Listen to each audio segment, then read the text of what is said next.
శుక్లాంబరధరం విష్ణుం శశివర్ణం చతుర్భుజం ప్రసన్నవదనం ఝాయేత్ సర్వవిఘ్నోపశాంతయే. నైమిసారణ్య వర్ణనం. ఇక్కడి నుండి పింగళేశ్వర తీర్థానికి వెళ్ళాలి.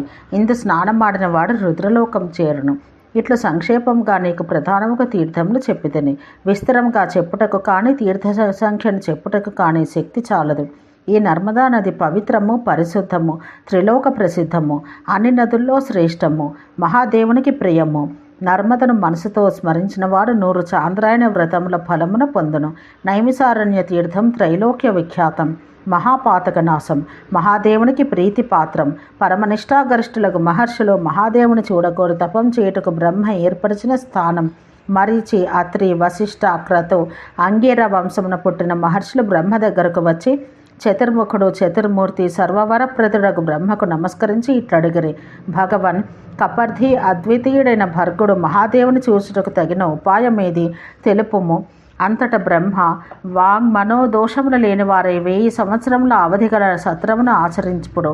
మీరు సత్రం చేయవలసిన ప్రదేశం చెప్పుదును అని పలికి మనసుతో ఒక చక్రాన్ని సృష్టించి, ఈ చక్రం నేను విడుస్తున్నాను, మీరు దీన్ని అనుసరింపుడు. ఎచట ఈ చక్రనేమి శీర్ణమగును, అది సత్రమాచరించదగిన ప్రదేశము అని పలికి బ్రహ్మ చక్రాన్ని విడిచెను.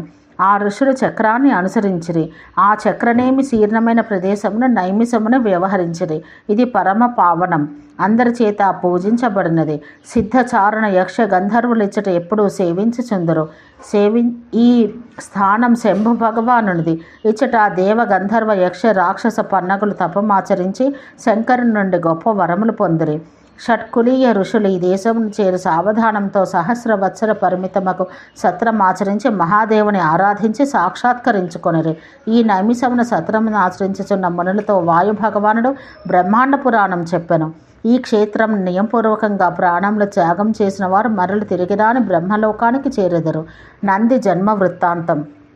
అచటనే జాష్యేశ్వరం అను మరొక తీర్థము కలదు.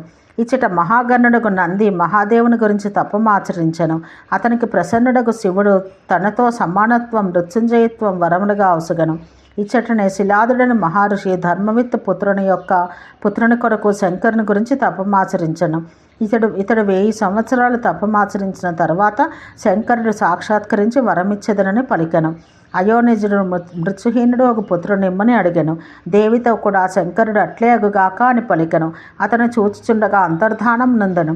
అంతటా ధర్మవిత్తముడకు శిలాదుడు యాగం చేయగోరి తన భూమిలో దున్నుచుండగా భూమిని చీల్చుకుని అతి సుందరుడగు వాడు ప్రళయ కాలాగ్ని వలె మహా తేజస్వి అగు కుమారుడు నవ్వుచూ కనిపించెను.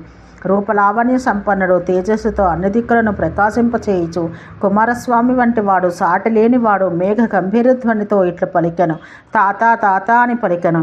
ఆ కుమారుని పేరు నందిగా ప్రసిద్ధి చెందెను. ఆ కుమారుని చూచిన శిలాదుడు సంతోషించి కుమారుని ఆలింగనం చేసుకుని సంతోషంతో ఆశ్రమాన ఉన్న ఋషులకు చూపెను. అతనికి జాత కర్మాధికములు యథాశాస్త్రముగా ఆచరించెను. ఉపనయనము గావించి వేదాధ్యయనం చేయించెను. వేదాధ్యయనం పూర్తి చేసిన నంది ఒక పుణ్యనదికి వెళ్ళి ఏకాగ్ర మనస్కుడై శ్రద్ధతో మహేశుని యందు మనసుంచుకొని రుద్రుని గూర్చి తపమాచరించెను. 1,000,000 సార్లు మంత్రం జపించగానే భక్తవత్సలుడు శంకరుడు పార్వతితో గణములతో కలిసి వచ్చి వరమిచ్చెదనని పలికెను. నేను ఇంకొక మారు 1,000,000 మార్లు జపించవలని కోరుచున్నాను, నాకు దానికి సరిపడు వరమియ్యమని అడిగను. శంకరుడు అట్లే అని పలికి అంతర్ధానం చెందెను. మరలా శంకరుని యందు మనసిడి 1,000,000 జపం ఆచరించెను. 1,000,000 పూర్తి కాగానే శంకరుడు భూతగణములతో కలిసి వచ్చి వరమిచ్చెదనని పలికెను. 3వ మారు 1,000,000 జపం చేయదలుచుతనని పలికెను. అట్లే కానిమ్ము అని పలికి శంకరుడు అంతర్ధానం చెందెను. 3వ 1,000,000 మొగేగానే ప్రీతి చెందిన శంకరుడు భూతగణాలతో వచ్చి వరమునిచ్చెదనన్నను. నీ తేజస్సుతో ఇంకొక 1,000,000 జపించకోరుచున్నాను అని పలకగా శంకరుడు ఇక జపించవలదు అని పలికెను. నీవు నేటి నుండి జరామరణ వర్జితుడు వగదువు. ఇప్పుడు నా పక్కనే ఉందువు. నీవు మహాగణపతివి, దేవికి పుత్రునిగా మహేశ్వరునికిగా ఉందువు. యోగీశ్వరుడవు, యోగినీతవు, గణాధిపతులకు అధిపతివి. సర్వలోకాధిపత్యము, సర్వజ్ఞత్వము, నా వంటి బలము, నా జ్ఞానము దివ్యము నీకు కలుగును. ఇట్లు ప్రళయం వరకు ఉండి నా లోకమునకు చేరదవు అని పలికి శంకరుడు తన గణములను పిలిచి నందీశ్వరుని గణాధిపతిగా అభిషేకించెను. తాను స్వయంగా దగ్గరుండి మరుత్పుత్రికయగు కన్యతో వివాహం జరిపించెను. ఈ ప్రదేశం జశ్యేశ్వరము అనుష్ఠానము అను స్థానము దేవదేవుడకు శంకరునిది. ఈ తీర్థమును మృతి చెందినవాడు రుద్రలోకమును చేరును. రమ్యమును హిమవత్ శిఖరమును సుశోభనమగు గంగా ద్వారమున మహాదేవుడు దేవితో శిష్యులతో కలిసి నివసించి ఉండును. ఇచ్చట స్నానం చేసి వృషధ్వజుడకు మహాదేవుని పూజించిన సర్వపాప వినిర్ముక్తుడగును. మరణించిన తర్వాత బ్రహ్మజ్ఞానాన్ని పొందును. దేవదేవుని పరమపావనముగు స్థానం భీమేశ్వరుని సుప్రసిద్ధమైనది. ఇచ్చటికి వెళ్ళిన చాలు పాపముల తొలగును. ఇట్లే మరొక తీర్థం చెండవేగా నది ఉద్గమ స్థానం సర్వపాప నాశం. ఇట్లు ఇచ్చట చెప్పబడిన అన్ని తీర్థముల కన్నా వారణాసి అనేది పరమపురి కలదు. ఇది 10,000 కోట్ల రెట్లు అధిక ఫలమిచ్చును. నేను మొదట వారణాసి మహత్యం చెప్పి ఉంటిని. ఒకే జన్మలో యోగికి కూడా మరొక చోట ముక్తి లభించదు. ఆ ప్రదేశాలను ముఖ్యమగవాన్ని మాత్రమే చెప్పి తిని స్వధర్మాలను విడిచి తీర్థములు సేవించడానికి ఇహపరములలో ఫలప్రదము కాజాలదు.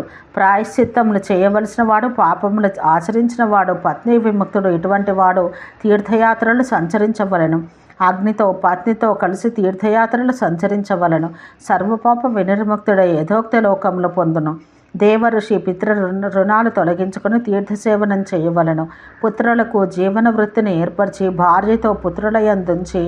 భార్యను పుత్రులయందుంచి తీర్థయాత్రలను చేయవలను అని మునులకు సర్వతీర్థ వృత్తాంతములను తెలిపెను. ఓం శాంతి శాంతి శాంతి.